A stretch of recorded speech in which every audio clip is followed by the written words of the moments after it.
Enfin, Michel. Mais vous voulez pas me laisser sortir aussi? Oui, c'est le principe de En la tout cas, même sous la pression, j'ai pas parlé. Ouais, bah vous auriez peut-être dû, ça m'aurait évité de passer une heure au poste. D'ailleurs, comment vous m'avez fait sortir? J'ai dit que vous étiez complètement demeuré, que je devais vous ramener, vous donner vos cachets. Ils ont gobé ça? Michel, vous étiez à poil dans la rue le soir de Noël, j'ai pas vraiment dû les convaincre. Ouais. Enfin quand même, je me demande comment je suis arrivé là. Ah voyons. En tout cas, virez-moi de vos numéros d'urgence, j'en ai marre de vos conneries. Et vous êtes mon seul ami? Bref, joyeux Noël à tous et bienvenue dans Fort Raccord, votre analyse d'après-film en compagnie de Michel, le spécialiste technique de l'émission. Bonjour Michel et joyeux Noël! Bonjour Michel, un pansement inutile, un raccord subtil, rien ne m'échappe. Et pour perpétuer la tradition, c'est un best-of des gaffes 2015 que vous nous avez concocté Michel. Absolument, et on commence fort avec Kingsman. En gros, c'est un peu comme un James Bond. Mais il ne s'agit pas de ce genre de film. Oui bon, un James Bond version Peggy 16. Avec beaucoup de violence et du sexe explicite quoi. Amen. Ok. Dans cette scène, Exy est en garde à vue. Là, le mec s'en va et laisse Exy seul.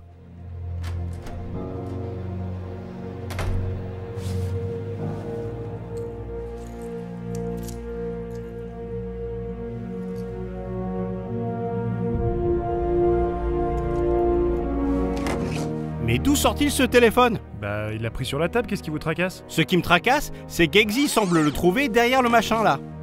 Mais que sur le plan large, ici, il n'y a absolument rien à cet endroit. Effectivement, c'est bien vu. J'avance un peu dans le film. Ce monsieur n'est pas très content et va vider son chargeur. Comptez bien les coups de feu, Michel. J'en ai compté 8. Eh oui, étonnant pour un revolver 6 coups, non? Oui, sûrement, oui, enfin je sais pas, j'y connais rien en armes. Bah ce genre de modèle n'a que 6 balles. Maintenant vous le savez. Passons maintenant à Birdman. Désolé, je suis en retard. Pas le temps. Ça c'est ton problème mon petit gars. Bon, là on est au début du film. Regardez ce plan séquence Michel. C'est un peu long mais ça vaut le détour. On a refilé les clés du royaume à ces frimeurs. Tu m'écoutes? J'inspire, j'accepte ma colère. C'est ça. Accepte-la, mais je m'en irai pas. Tu sais que j'ai raison. Effectivement, ça devient long là, Michel. Concentrez-vous au lieu de râler, c'est presque fini.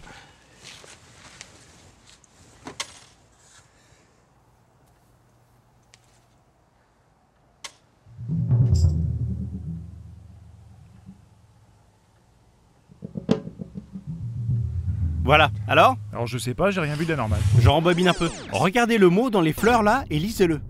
Il n'avait pas Je vous ai pas demandé de traduire mais de lire. Ah ok, pardon. They didn't have the whatever you wanted. Et c'est ce petit mot là, the, qui est important. Ok. D'ailleurs, je me demande si c'est pas une faute d'anglais, ça. Peut-être, je sais pas. De toute façon, 30 secondes plus tard, le the a disparu. Oh la vache. Mais même le mot est radicalement différent. Ouais, regardez. Le fond, la forme, le nombre de lignes, la signature ajoutée et le the supprimé. Sans oublier qu'il a été remplacé pendant le plan séquence, donc sans aucune coupe. Alors ça, c'est pas banal. C'est clair. Bon, enchaînons. Ce film est bourré de plans séquences magnifiques, mais on n'apprend pas au vieux singe à faire la grimace. C'est vous le vieux singe? Bah oui, Michel. Bref. Tous les pseudo-plans séquences n'en sont pas. Quoi, il nous aurait menti? Eh oui, je dois reconnaître que les coupes sont très bien faites, mais c'est sans compter ma fabuleuse expertise en matière de fort raccord. Regardez. Qu'est-ce qui se passe? Qu'est-ce qu'il a fait? Bah non, ça c'en est un vrai. Eh non, je vous la repasse au ralenti. Regardez, la coupe se perd quand la figurante va passer devant la caméra, ici. D'ailleurs, les éclaboussures de sang sur la jeune fille ne sont pas raccords. Ouais. Je vous mets les deux plans à côté. Sur le bras ici, c'est flagrant. Ah ouais. Mais c'est super bien fait quand même. Hein. Oui, tenez, je vais vous en montrer un autre. Mais avant, dans la même scène, on a un figurant aux mains baladeuses. Quoi? Oui, Michel. Regardez, Michael Keaton atterrit sur le sol. Le figurant qui arrive ici va tendre la main dans le dos de l'acteur.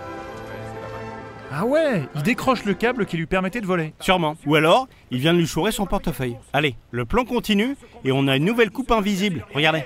Vous êtes fous ou quoi?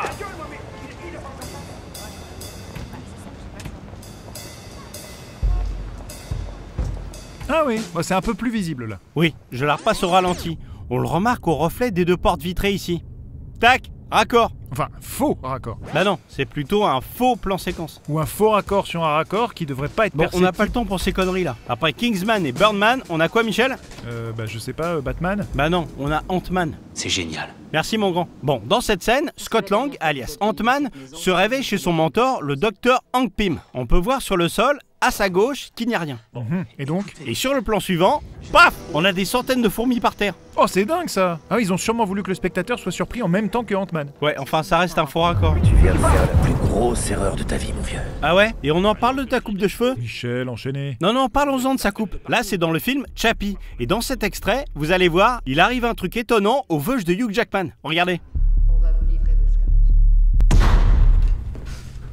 C'est moi ou ils ont poussé d'un coup là? Bien vu, Michel. D'un plan à l'autre, sa coupe mulet a pris 5 cm. Quand il se regarde dans le miroir, on voit vraiment la différence. Je mets les deux plans à côté. C'est juste abusé. Ah ouais, c'est ouf ça. Y a pas de gaffe sur le personnage de Chappie? Non, je l'aime bien, Chappie. Maintenant, je te pardonne, méchant monsieur. Merci, gentil robot. Mais tu sais ce qui est impardonnable, Chappie? C'est de ne pas savoir tenir son téléphone à l'endroit. Ah, c'est Mission Impossible ça, non? Ouais, Rogue Nation. Dans cet extrait, le téléphone d'Ethan Hunt est en train de sonner.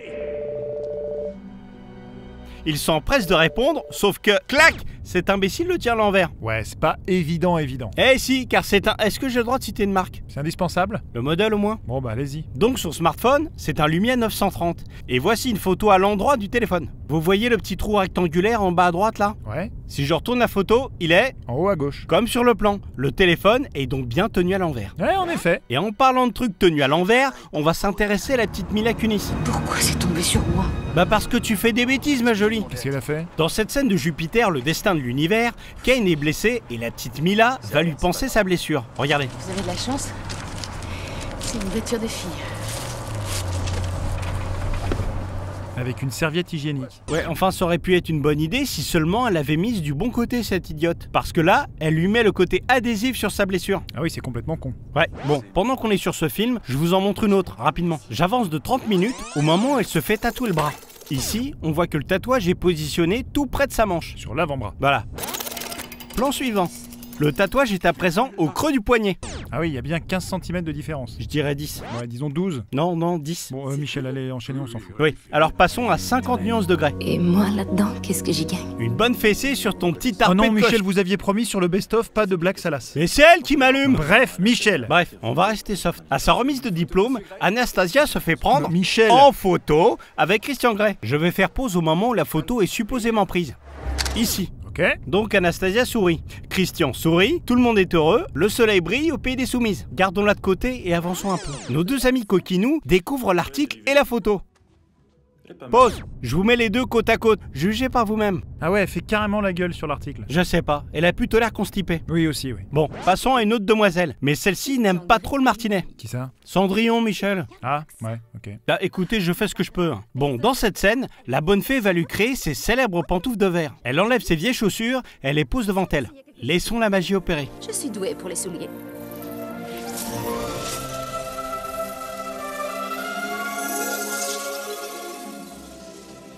Pause. Mais qu'est-ce qu'elle regarde au juste? Ouais, c'est vrai que c'est étrange, ses pieds sont pas censés être là. En effet, Michel, si elle regardait ses pieds, son regard serait plutôt orienté comme ceci. C'est incompréhensible. En fait, ils ont dû décider en post-prod de rajouter l'animation des chaussures directement sur ses pieds, mais l'idée de départ devait être de transformer ses vieilles chaussures en souliers de verre. Ah, bah là c'est compréhensible, elle est pas bête. C'est pourquoi Cendrillon regarde l'endroit où elle a posé ses chaussures et non ses pieds.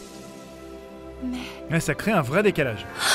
Je dois partir, il le faut. C'est ça, barre-toi. Nous, on va rester avec nos amis tout jaunes. Ah, cool, les mignons. Banana! Ouais, d'accord. Bon, les mignons, Stuart, Kevin et Bob font du stop afin de se rendre à la foire du mal. Au moment de monter en voiture, Bob prend son nounours dans sa lunchbox ici, qu'il abandonne sur la route. Et sur le plan suivant, la lunchbox a disparu. Très bien vu ça. Ils font souvent ça en animation, hein. Quand ils ont plus besoin d'un objet, bah ils l'enlèvent tout simplement. Et ça crée des faux raccords, tout simplement. Bon, allez les mignons, on vous laisse, faut qu'on enchaîne.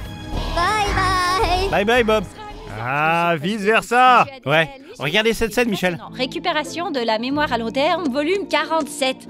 Non. Oh, il y a un suspense insoutenable. Alors c'était quoi le fort accord? Il n'y en a pas. Ah bon, mais pourquoi on vient de regarder ça? Juste pour vous montrer que joie et tristesse savent lire. Eh ben on est vachement content pour elle. Non mais attendez, plus tard dans le film, regardez. C'est un raccourci, regardez. D-A-N-G-E-R, raccourci. Je vais vous le prouver. Si elles savent lire, pourquoi ne corrigent-elles pas Bing Bong et acceptent-elles de passer par un pseudo-raccourci indiquant danger? Mais c'est vrai que c'est pas très logique. Donc ce fameux raccourci amène nos amis dans les méandres de l'abstrait. Regardez. Calmez-vous, pas de panique. Ce qui est important, c'est de sortir sortir d'ici en un seul morceau.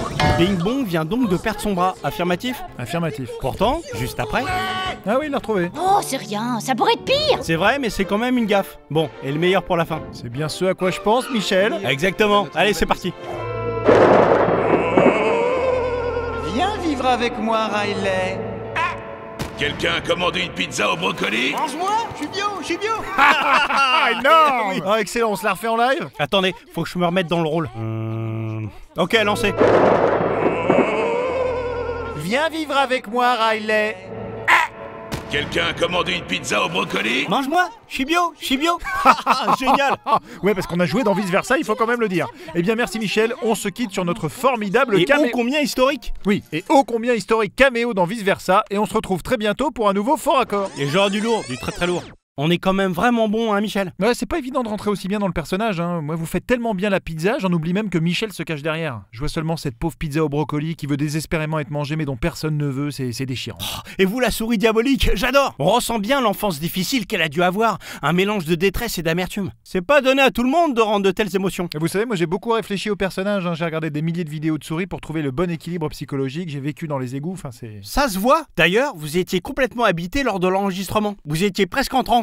C'était impressionnant et même troublant à voir. Oh, vous me flattez Michel, mais vous aussi c'était incroyable. J'ai fermé les yeux et vous m'avez transporté, ça sentait même le brocoli. Franchement, Michel, je pense qu'on devrait se lancer dans le doublage. Genre en duo? Bah ouais, en duo. Le premier duo de l'histoire du doublage. Ah, c'est vrai qu'il y a concept là. Un concept, deux talents, Michel et Michel, le duo inséparable, doubleur de génie et meilleurs amis. Il y a peut-être un truc à faire là, j'avoue. Hein. Faut qu'on en reparle à la rentrée, Michel. Ah d'ailleurs, ça me fait penser, il y a moyen que je vienne fêter le nouvel an chez vous? Non, c'est hors de question, Michel. Bah, le duo inséparable, doubleur de génie et meilleurs amis. Non, mais là, c'est non.